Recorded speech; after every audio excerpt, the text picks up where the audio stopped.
உங்களை மாதிரி இவரை மாதிரி இவங்க தாத்தாவை மாதிரி இவங்க அப்பாவை மாதிரி நானும் சினிமாவோட ரசிகன். சினிமாவை நான் வந்து நேசிக்கிறவன். அதனால இந்த விஜய் சாரோட கோட்டு படத்துக்கு ப்ரமோஷன் பண்றதுக்காக இன்னைக்கு ஆடு எடுத்துட்டு வந்திருக்கேன். அந்த ஆட்டுக்கும் கோட்டுக்கும் என்ன சம்பந்தம் அப்படின்னு பாத்தீங்கன்னாக்க, கோட்டு அப்படின்னாக்கா தமிழ்ல ஆடு அப்படின்ற ஒரு வார்த்தையே இருக்கு. நான் அகராதியில பார்த்தேன். சரிங்களா? அதாவது இன்னைக்கு உலகமே எதிர்பார்த்து கொண்டிருக்க இந்த கோட்டு படம் ரிலீஸ் ஆகி சூப்பர் ஹிட் ஆயிருக்கு. தமிழகத்துல மட்டும்தான் 9 மணி காட்சி. மற்றபடி கேரளா, ஆந்திரா, கர்நாடகா எல்லா இடத்துலையும் 5 மணி ஷோவை போட்டாங்க.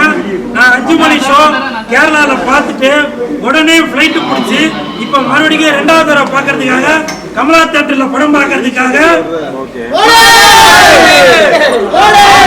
ஆடோட வந்திருக்கேன். ஆடுங்கடா மச்சான் ஆடுங்கடா, விஜய் சார் படத்தை பார்த்து ஆடுங்கடா, ஆடுங்கடா மச்சான் ஆடுங்கடா, விஜய் சார் படத்தை பார்த்து ஆடுங்கடா. அது மட்டும் இல்ல, இன்னைக்கு இந்த ஆடு எடுத்து வருவதற்கான காரணம் ஆடு எடுத்து வருவதற்கான காரணம் என்ன அப்படின்னு பாத்தீங்கன்னாக்கா, பேசுறீங்க உயிரை விட்டு பேசுறீங்களா?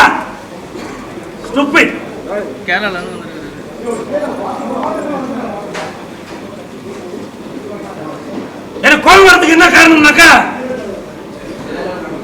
இன்னைக்கு தமிழகத்துல மட்டும்தான் 9 மணி காட்சி. ஆந்திரா, கேரளா, கர்நாடகா எல்லா இடத்துலயும் 5 மணி காட்சி போட்டிருக்காங்க. விஜய் சாருக்கு மட்டும்தான் இந்த மாதிரியா? அது ஏன் இந்த மாதிரி? இப்ப நான் சொல்றேன்,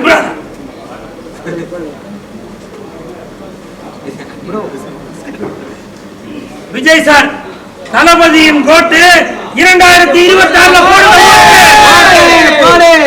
தளபதியின் கோட்டு 2026 போடுங்க ஓட்டு.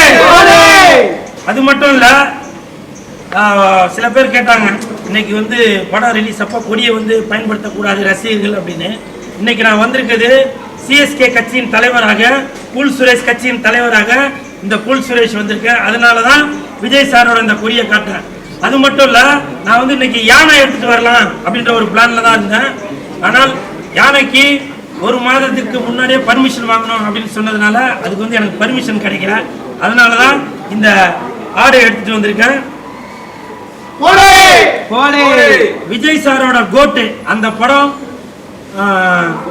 ஷூட்டிங் ஆரம்பிக்கிறாங்க அப்படின்னு தெரிஞ்ச உடனே நான் 2 ஆடு வாங்கி அந்த 2 ஆடையை இனப்பெருக்கம் செய்ய வைத்து அதில் பிறந்த இந்த குட்டியை இன்று படம் ரிலீஸ் ஆகுறப்ப இந்த ஆட்டுக்குட்டியை கோட்டை இன்னைக்கு நான் படம் பார்க்கறதுக்காக தளபதி விஜய் அவர்களின் படத்தோட ப்ரமோஷனுக்காக வந்திருக்கேன்.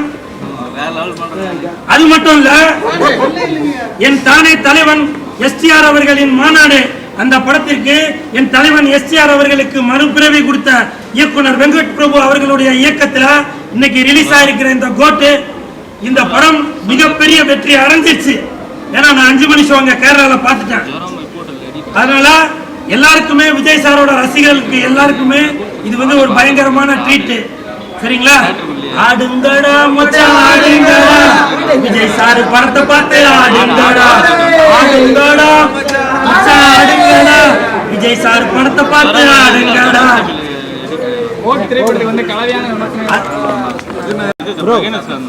அது மட்டும் இல்ல, பொதுவாகவே ஆடுக்கு என்ன கொடுப்பாங்க? புல்லு கொடுப்பாங்க. ஆனால் இந்த தளபதி அவர்களுடைய ஆடுக்கு நான் கொடுக்கறது பிஸ்கட். கொஞ்சம் கீழே இறக்கணுமா?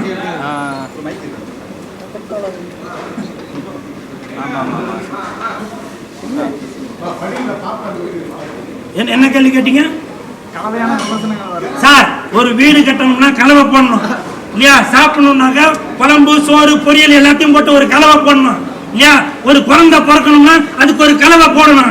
கலவை இல்லாம எதுவுமே இல்ல. கட்டாளியா வெறும் சோறை விட்டா சாப்பிடுவீங்களா? அதுல ஒண்ணு கலக்கணும், கலந்தாதானே சாப்பிட முடியும். இந்த மாதிரி கலவையான விமர்சனங்கள் வரதான் செய்யும். புரியுதுங்களா? நீங்க எந்த படம் எடுத்தாலும் சரி, அந்த படத்தை பத்தி எதனா யாரும் ஒரு குறை சொல்லிட்டு தான் இருப்பாங்க. சரிங்களா?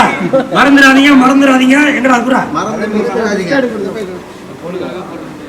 விஜய் அவர்களின் கோட்டு 2026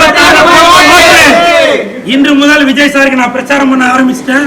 அதற்கு காரணம் தமிழக வெற்றி கழகமும் கூல் சுரேஷ் கட்சியும் இணைந்து 2026 களம் காண போறோம். ஓகேங்களா? Okay, thank you.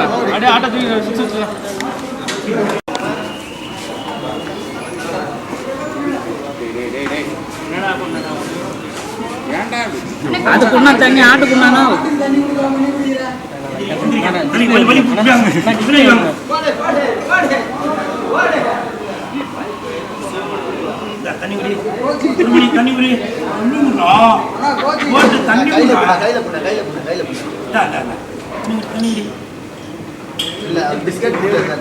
பிஸ்கட் புரா பிஸ்கட் புரா